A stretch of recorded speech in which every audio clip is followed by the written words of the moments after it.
Hey guys, so it's been a while since I did the flip through of my Documented Life project journal, stroke planner. I haven't really been using it as a, sorry my dog's whining in the background. I haven't been using this as my main planner, but it really is just about documenting my life. So what I'll do is in like one of the days, I'll grab a pencil and just make a note of what I did that day, so I can, when I go to decorate my pages, I'll remember what I did and put it in ink. So yeah, I know I did these, started off the first few weeks in my other video. I'm not sure what I got up to, I should have checked, but yeah. So this is basically it. I have a page, if you haven't seen it before, I have a page for, yeah, sorry, this I have to say this is inspired by Lorraine Bell. So all credit to her. She started this I think in 2014, but before that it was a personal project of her own. But I'll put some links below so I can link to source. But yeah, what it is, this is a Moleskine planner, and obviously I have the days of the week. I have the lined paper here for journaling. Then I put a tip in using either watercolour paper or mixed media paper, so I can practice my art. And the Life Documented group, which is on Facebook, I'll link below, they do a prompt each week to give you, like, to inspire you, and we have like a blog as well too. So like each of the admin takes it in turn to do the prompt to give you like inspiration and ideas. But you can do anything you want. I use these pages mainly to practice art journaling, and I've realised I'm on a page that I really hate. Yeah, but it's all about practicing anyway, so just getting the art onto the paper, so that's the main thing. Okay, so still in January. I think I've shown all these before. I began by obviously documenting my days. I didn't really use this page for journaling, and this was something I practiced with the one of the art courses that I'm on. This is a tag that was given to me by one of the members of the Life Documented group, so I thought I'd include it in here. Did some journaling here, self-care ideas, which was taken from Little Rainbow Moon. Yeah, that one I was going to go back to, and I've left this here because I had an art idea to do, so I would go back to that. This was my birthday week. It's brilliant. I went to yeah, a night out with friends, went to the O2 Academy to watch The White Buffalo, so that was a really good night. I loved this prompt. This prompt was started by Claire in the Life Documented group, and it's all about Zentangling, and I hadn't done it for a long time, so yeah, I just got my books out on Zentangling, and I was inspired by like different frames and designs, so I just created this page. This is a owl cut out from Daphne's Diary. Really loved that. I really wanted to include that in here. Yeah, I went a bit crazy with all the colours on this one, but I really love this. I think I cut this out from the Happiness magazine. Yeah, Mindy Lacefield, that's it. This is where I got the inspiration from. I was practicing one of her in one of her courses. So like the colours, I used I'm inspired by colour. So this week I was obviously drawn to sort of more pastel colours. This is a piece of vellum that I typed onto. I actually left a bit blank underneath. I was going to journal there, but I've just left it. But I like interactive elements like this, and I typed a quote, or well, I say quote, it was like a couple of paragraphs that really spoke to me in one of my books that I have, that I read that week. Yeah, then following on from the pastels, in week 7 I was like really into the brights. Oh, I received this journal from a friend, it's from Lyra & Co. So yeah, it's really good to look back. I remember to actually do this because otherwise I would have forgotten a lot of these things. This was a healthy cafe that's opened up in my local town. It's opened by an actor.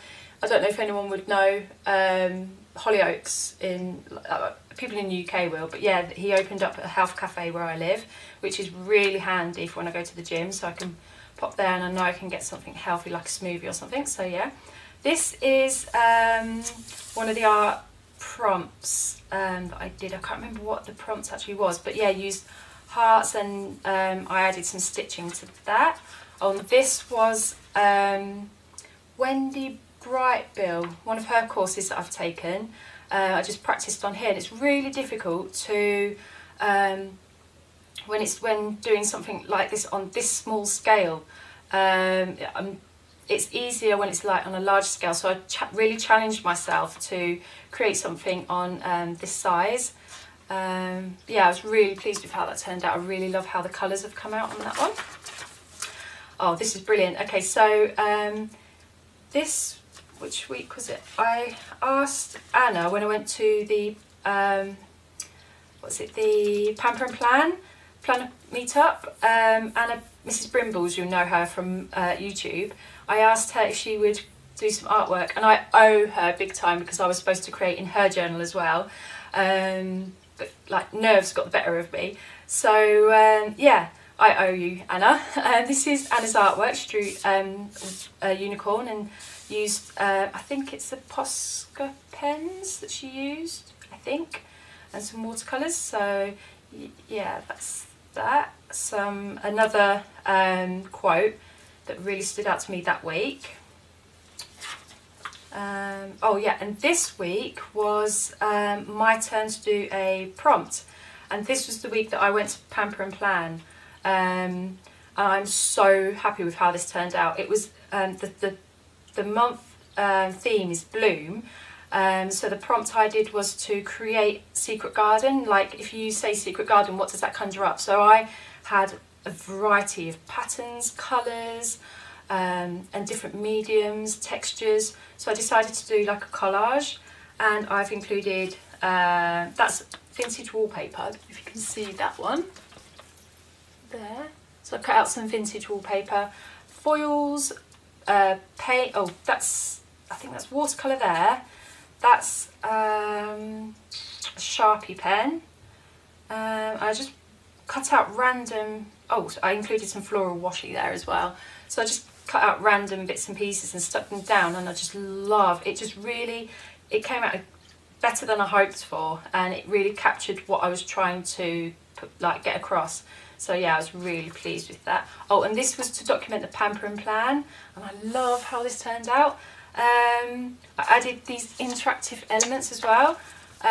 So I got some acetate that you can print on, and I've printed on some like little journaling bits here. There wasn't really that much space, but I did little bits here. And this was something that my friend Laura gave me at the Pamper and Plan, so I included that there as well.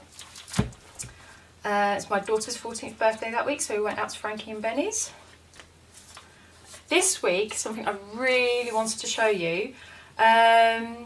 This is a week, it started well for me, but then I ran into a bit of a hard time. Like, I was just stuck, and I thought, well, I'll go back to this week, but I decided to leave it, because then I now remember exactly what happened that week. But I will, if I leave anything blank, if I do have a blank week, I will stick down a receipt or something that will remind me of what happened that week. So the blank pages do speak volumes, so never be afraid to leave pages blank. But if you do leave them blank, I would recommend sticking down some receipts. I mean, I could have stuck just a bunch of receipts in here, and then that will just remind you what you did do that week. So it's not completely blank, but yeah, the blank page can sometimes speak even as powerfully as a page that you've created on. And finally, yeah, so this week I made a stamp. Let me just go and get it. This prompt was by Suze on the Life Documented group, and she said to create a floral stamp. So I did. I'll get that just now. Right, here it is. The ink I used was quite light, so I decided to do some watercolour as well. But this was the stamp that I created. There. And I love how it's turned out. I might use obviously different coloured inks on that as well. because it is quite pale, but it just sort of like grew. And this was a week I went to the Paperchase Treat Me card event, spring event, and I don't know if I put anything on the back here, did I? No, I just was going to use that for journaling. So really love how this turned out as well, just all the colours and the pinks and the golds as well. Yeah, and I've been make tassel charms, which I did. I made this one, and I've been making things like more chunky ones as well. That one there. And I have my little micro. I thought I'd make a big chunky rainbow tassel to put on there. Actually, I didn't make it for this planner. I made it because I really fancied a just sort of bright rainbow coloured tassel. I need to attach that properly, but when I put it on my little micro planner, yeah, it just went really well, and I forgot I need to attach that in a better way because I totally forgot to do that. But yeah, and then I added some gold as well, so I really love how that's turned out, and it's staying on my micro, that one. Love it. So yeah, that's me for now. I'll go through the rest of the pages as the weeks go on and show you what I did with those.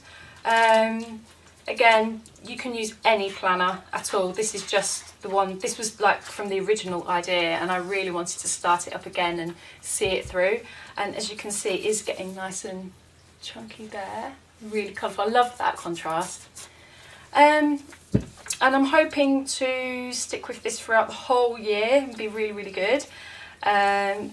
Like it's easy enough to do the these pages here, but it's the documenting side, and the trick that I've learned as well is to I'm going to start prepping my pages a week before. So the prepping bit, that can be the time consuming bit. I think it would really help if I prep my pages a week before, and then I can just get straight into the documenting part. So that will probably make life a lot easier. So yeah, that's a little tip or trick that I've kind of picked up and learned for myself anyway, because I've got lots of other things going on. In fact, in this one here, in my micro, which I'll do a video on, zoom in a little bit, I'll do a video on another time.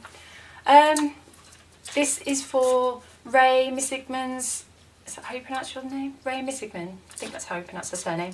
This is her 30 days of art marks, and it's part 2 because she did this I think in January or February. And yeah, and it's basically just to create, there's a prompt for each day, and it's just to get art onto the page. It takes 10 minutes of your time.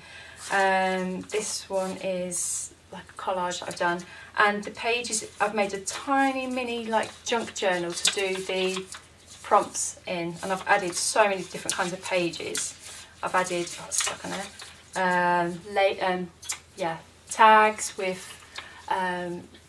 like, oh, what's it, like sari ribbon, just like extra little elements in there. So yeah, that's that, and I'll do a video on that when I've completed it. So thanks for watching, and if you have any questions, just leave them below and I'll get back to you as soon as I can. Thanks, bye.